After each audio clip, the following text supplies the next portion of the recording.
اور کسی صاحب کا کوئی سوال؟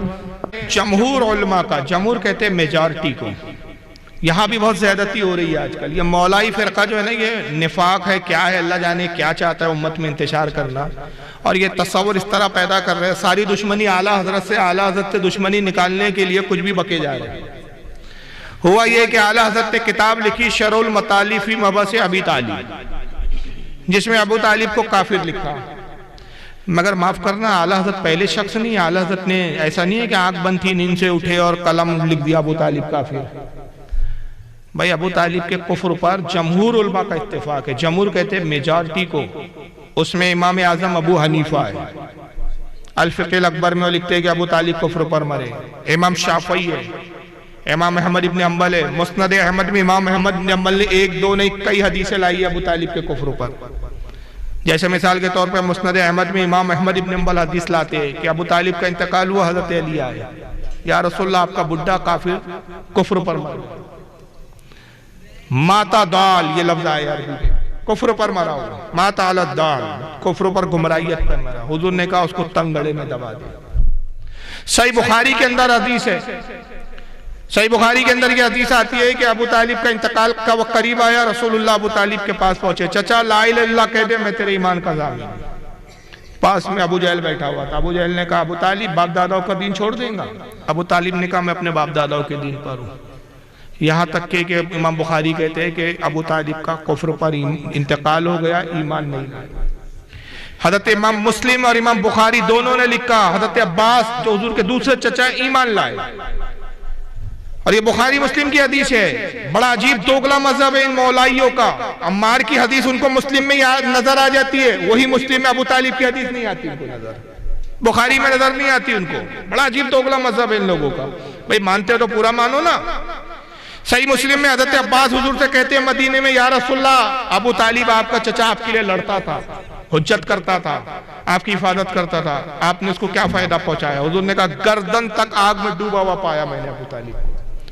میری رفاقت، میری محبت کا صلہ اس کو یہ ملا کہ اللہ نے مجھے اختیار دیا کہ میں عذاب میں تخفیف کر دوں، کمی کر دوں، تو گردن سے کھینچ کر میں نے تخنوں تک کی آگ میں کر دیا. اگر ابو طالب ایمان لائے تو آگ میں کیا کر لیتے بھائی پھر؟ چلیے آپ حدیثوں کو تو چھوڑے. امام شافعی کا مسئلہ کہ کفر پہ انتقال ہوا، امام ابو حنیفہ کا مسئلہ کہ کفر پر، امام احمد ابن حنبل کا مسلک، امام مالک کا مسلک، تمام ائمہ ہمارے چاروں متفق ہے. صوفیہ اکرام میں آ جائیے، لطائف اشرفی اٹھائیے، مخدوم اشرف سمنانی کہتے ہیں ابو طالب کفر پر مرے. تو اعلیٰ حضرت کے بارے میں پوچھتے ہیں جو کہ بھئی اعلیٰ حضرت نے لکھ دیا، تو ان سے پوچھے کہ ان کے بارے میں کیا کہتے ہیں جنابہ. مخدوم اشرف سمنانی. حضرت خواجہ نظام الدین اولیاء کی کتاب ہے الفوائد الفواد.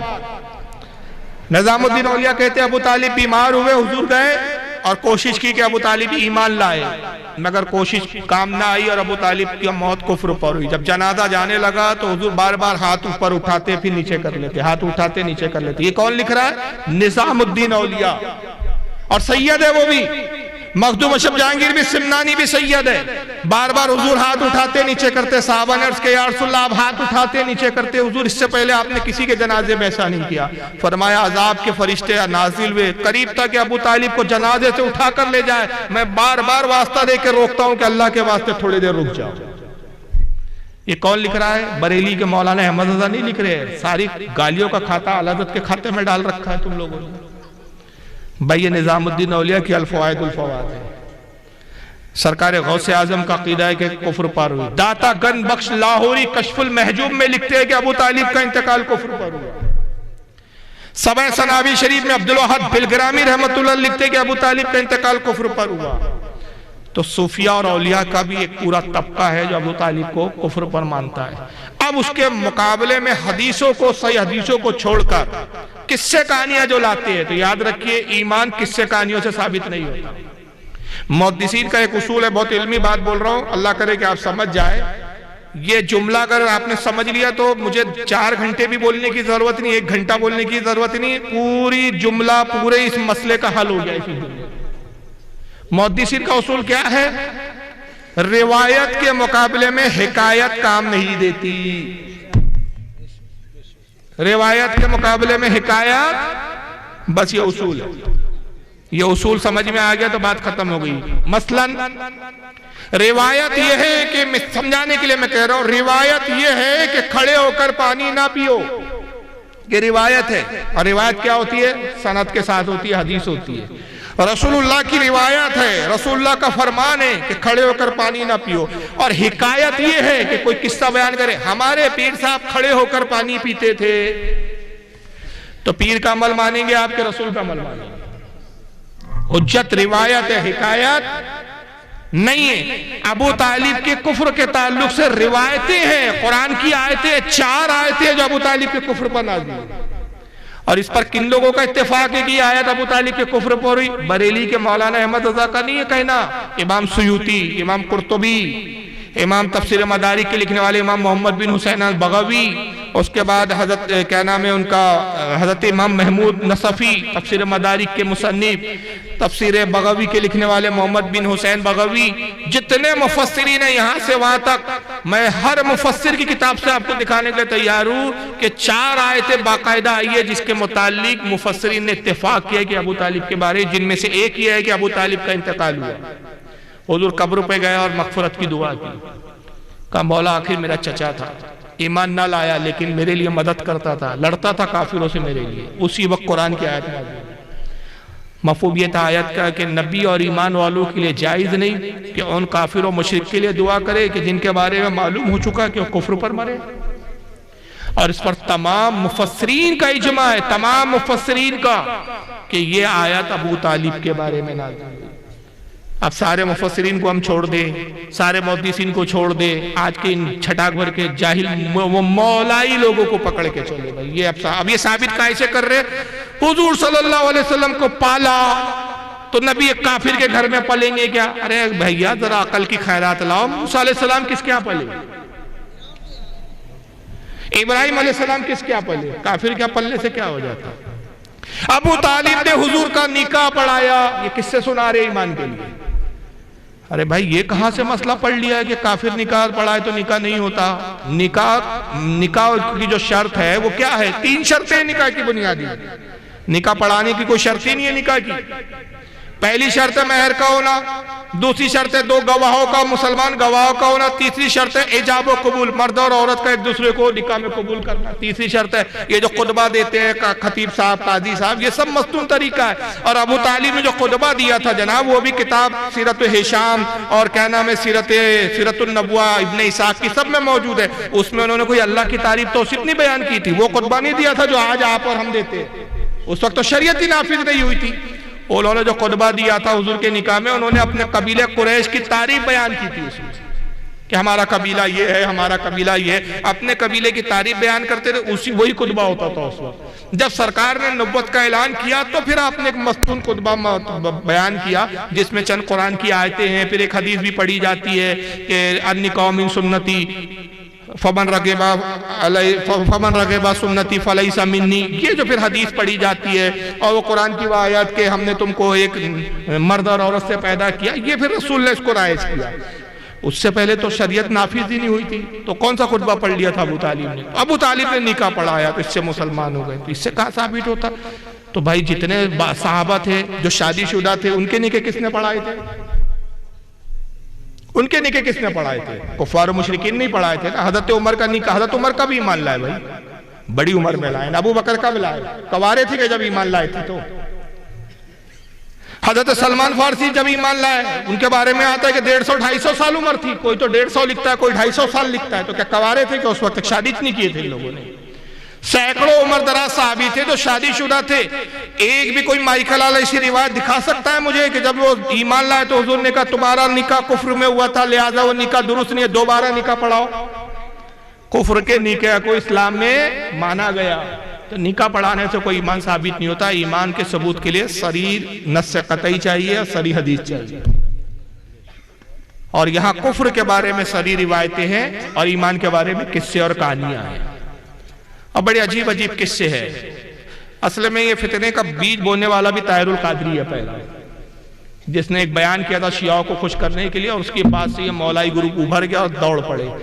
تو بہرحال اعلیٰ حضرت کو بعد میں کوسیے، مرد بنیے تھوڑا، مخدوم اشرف سمنانی کو کوسیے پہلے کہ لطائف اشریف میں کافر کیوں لکھ دیا، نظام الدین اولیاء کو کوسیے کہ الفوائد الفوائد میں کیوں لکھ دیا، داتا گنج بخش لاہوری کو کوسیے کہ صاحب کشف المحجوب میں کیوں کافر لکھ دیا، عبدالوہاب بلگرامی کو کوسیے کہ سنہ سنابل شریف میں کیوں لکھ دیا، غوث اعظم کو کوسیے کہ غنیۃ الطالبین میں کیوں لکھ دیا، یہاں تک کہ صاحب اور آگے اگر ہم بڑھ جائیں تو امام جعفر صادق کو کوسیے کہ امام جعفر بھی کہتے کہ ابو طالب ایمان نہیں لائے، حضرت علی کو کوسیے کہ مولا علی کہتے یا رسول اللہ آپ کا چچا بڈھا کافر مر گیا، اپنے باپ کے بارے میں کافر لفظ استعمال کر رہے ہیں، تو علی کو کوسیے، حضرت عباس سے کوسیے، عباس کو کیا ضرورت تھی سوال کرنے کی، ان کو نہیں پتا تھا کہ بھائی میرے بھائی تو ایمان پر گیا، پوچھ رہے آپ نے کیا فائدہ پہنچایا، یہ سوال بتا رہا ہے کہ وہ بھی جانتے تھے کہ ابو طالب کی موت ایمان پر نہ ہوئی، تبھی تو پوچھ رہے یا رسول اللہ آپ نے کیا فائدہ پہنچایا، اور یہ بخاری کی حدیث ہے۔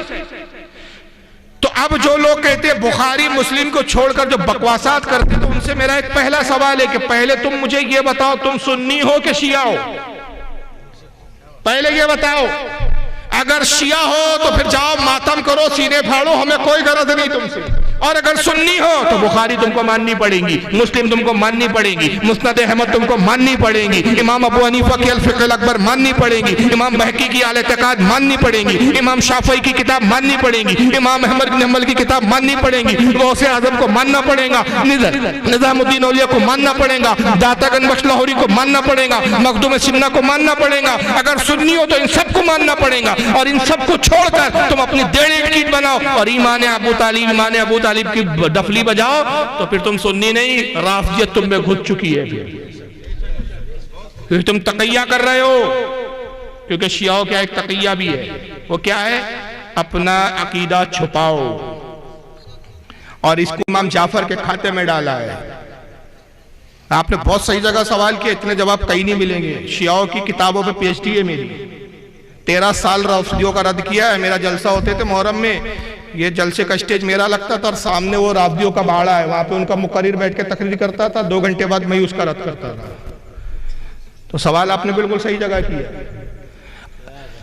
رافضیوں کی ایک معتبر کتاب ہے جس کو امام جعفر کے کھاتے میں ڈالتے ہیں، میرے پاس سب اوریجنل کتابیں موجود ہیں، من لا ید الفقیہ کتاب کا نام، ترجمہ ہوتا ہے یہ اس کے لیے کتاب جو فقہ نہ جانتا ہو، علم فقہ نہ جانتا ہو، جو فقیہ نہ ہو، اس میں معاذ اللہ تقیہ کے بارے میں امام جعفر کے کھاتے میں ڈالا۔ تقیہ سمجھ گئے کیا ہے، اپنا عقیدہ چھپاؤ، سنیوں کے بیچ آؤ تو کہو ہم سنی ہیں، شیعوں کے بیچ جاؤ تو کہو ہم تو رافضی ہیں، اور یہ بالکل وہی منافقت ہے جس کو قرآن نے بیان کیا کہ جب اپنے حواریوں کے پاس جائیں، جب ایمان والوں کے پاس آئیں تو کہے ہم تو تمہارے ساتھ ہیں، اور جب اپنے شیطانوں میں جائے قالوا انا معکم ہم تمہارے ساتھ ہیں، اس کو کہتے ہیں تقیہ۔